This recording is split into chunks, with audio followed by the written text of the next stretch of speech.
So I have a few samples here, and I divided them up by hardwood and softwood. And the thing about the classification of hardwood and softwood is that there's some hardwoods that are really very soft. For example, basswood is considered a hardwood, but it's really soft, and it's one of the best woods to use if you're going to carve. But another example is balsa wood. Balsa wood is very light and fairly strong, and so they use balsa wood for like model airplanes and stuff, because it's light and it flies better.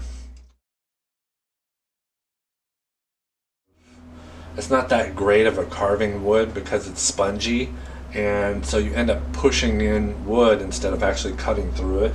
So in terms of carving wood, I would probably start with basswood's the best. Butternut is I'm gonna wait for this trash truck to come. Trash truck, I forgot the trash. Okay. So basswood's the best. Butternut is also good for carving, but the thing is like it's actually hard to find butternut now, and I think there's restrictions on even selling butternut now, but it's a good one to carve. But bass is better, and it's available. So kind of the dark horse in carving, and one that I didn't really even think about that much, is actually pine. And pine's one of the cheaper woods that you can get, until you start looking for certain kinds of pine. So if you want to carve, probably the best pine is sugar pine or some sort of clear pine. The regular pine that they have at Home Depot is like a white pine or a southern yellow pine. I think it's called, what is it? Western white pine and eastern white pine, and southern yellow pine. That's correct. And so that's basically the generic like Home Depot pine that they sell. But if you can find a clear board or sugar pine, or something classified as clear pine, then it ends up really good for carving, and it sort of like comes off pretty smooth, and so it's decent to carve. So some pine is, not all pines are created equal. This one started to flake a little bit. The pine I had before earlier, carved off really, really beautifully. So this is also pine. This might be a yellow pine compared to this one. No, I don't know. So, but this one carves really well. So pine is available, and going forward, for your projects, pine might be an option. The thing is that it's really soft, and so it dents really easily, and might not be good for like fine detail or a toy that is going to get a lot of bumping around or has wheels or a car. So pine might be good for just sort of larger carving. Okay, here we have just regular old crappy Home Depot pine, but it's really good for cabinets, like garage cabinets that aren't really like going to be finished at all. And so it's strong enough to hold up heavy things like my mortiser, but it's about the cheapest wood you can get. So it's a good idea if you're going to use it for cabinets. Redwood is pretty good for construction and pretty good for carving, as we found out last semester. So normally, like, this is redwood. This is also redwood, although you can't really tell. Oh, maybe. And so redwood is used for all kinds of construction, but really it's good for exterior construction. And the reason is because it weathers really well, and bugs don't actually like it. Like termites won't go for redwood as much as they go for like pine and Douglas fir. For some reason, they don't like redwood. So this is a Douglas fir that I got at Home Depot, and I just use it for building stuff around the shop, and so it's about as cheap as you can get. For fine woodworking, though, it's about as crappy as you can get. But this is a let's see. This is a credenza building, and oh, here it is. So this is all Douglas fir, and so it's old growth, and it's much denser than the kind that you get at Home Depot. This is wood that I just sort of found around. So it's the same. It comes from the same kind of tree, but one wood is really crappy, and one wood I'm using for fine furniture. Carving. Poplar, it's if you get a piece that's nice and clear, it's actually really good for carving. And I think it's also considered a softwood, but it's actually pretty hard. That might be backwards. I'll have to look that one up. So, so this is redwood, and remember redwood. It turns out that it ends up being pretty good, to carve. So we carved that out of redwood, and even though it's grainy, it was fairly consistent. The two woods that sort of surprised me the most are the purple heart and the yellow heart, and they're both very like dense and hard and heavy woods, but they carve really consistently. And so if you're going to make something that's like small, has a lot of details, then you might consider purple heart or yellow heart, and the colors are beautiful. So that is cedar. Cedar, it carves okay, but it smells so good. So it's almost like I I'll pick it just because it smells great, with woodworking and that kind of thing. And that's another wood that resists termites and insects, so something to consider. Poplar, pine, and cherry should be in this pile. Okay, this pile is the hardwoods, and so we have maple, cherry, walnut. What is that? This is also walnut, and we have oak and birch. So these are the hardwoods that are kind of a bummer to carve with. They're very hard. It's very hard on your tools, and about the only time you do it is if you really wanted to make something fine detail, like a little tiny doll with like little,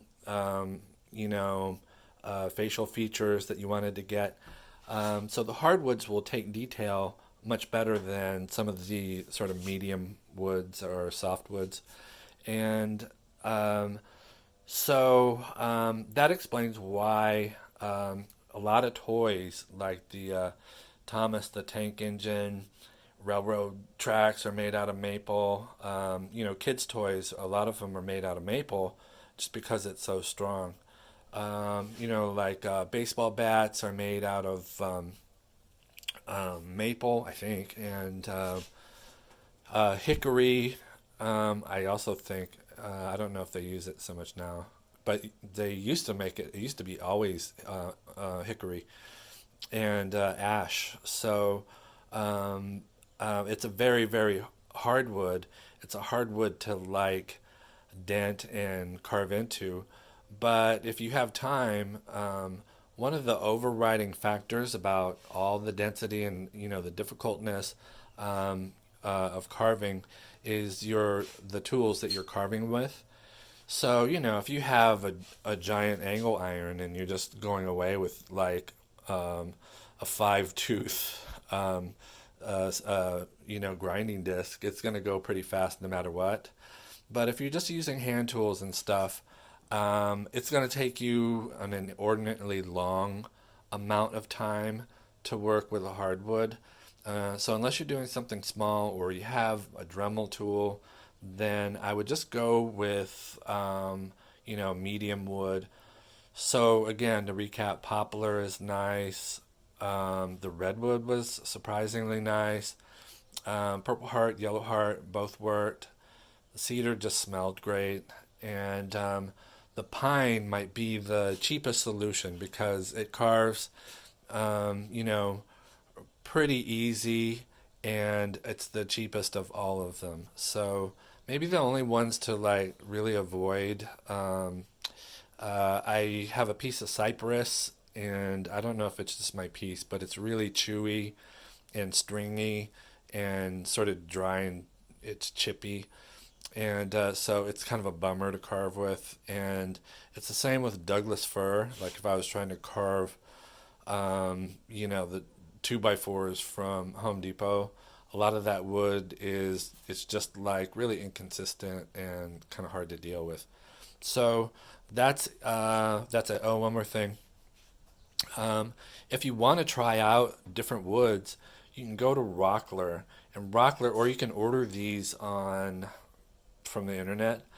And these are called pen blanks. So they get put on a mini lathe or a small wood lathe, and you turn they hobbyists turn them into like little pens. So for me, they work great as samples, so I can like test them out. Like this is Wenge, and Wenge turns out is it's a bummer to work with, but it's really really beautiful once you're done. So it's very dry and chewy and stuff.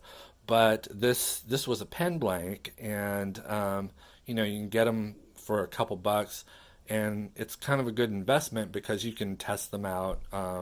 You can see how you like the wood and the color exactly before you really go and invest in wood for your project. Okay, that's it. Wood. One thing I wanted to add was that if you're going to do like woodworking in the context of cabinets and fine woodworking, we did discuss carving and what woods are good and what woods are like not so good to carve with. Um, Turns out that some of the ones that are not so good to carve with make excellent wood for fine woodworking. So, one of the ones I forgot to mention was mahogany, and mahogany's it's another one of those woods that's good either way. It's really nice to carve, and it's really really easy. It's a pleasure to work with. It's cuts really consistent. It's not chewy. It's sort of like consistent, like a bar of chocolate. So mahogany's good that way. Also, cherry's not. It's very hard, so it's not good for carving, but it's soft enough to be just really really easy to work with in terms of woodworking, and it's good for shelving and furniture and that kind of thing. Maples, good, and this is also good. This is a curly maple, and it's good for um, a lot of things because it's not that much more expensive, but it's readily common. You can find it anywhere, and it's strong. So they make toys, they make baseball bats from maple, and it's a fairly light colored and kind of neutral. So the color's more or less pleasant too. Other woodworking wood that's good to use is walnut. Walnut's very hard, and it polishes really, really beautifully. So there's walnut, cherry maple, and pine. Again, that sort of has a specific use. For building. It's for building stuff, around your shop, stuff that's not going to get finished for the most part, because it's soft and it dents easily. And then again, cedar's nice if you want to make wood that's semi-exterior or exterior, and the termites won't eat it, and it smells really great. And it smells really great after you're done. It can smell great for years. So I've seen like cabinets that are made of cedar, and it just always smells like cedar. Okay, so that's it for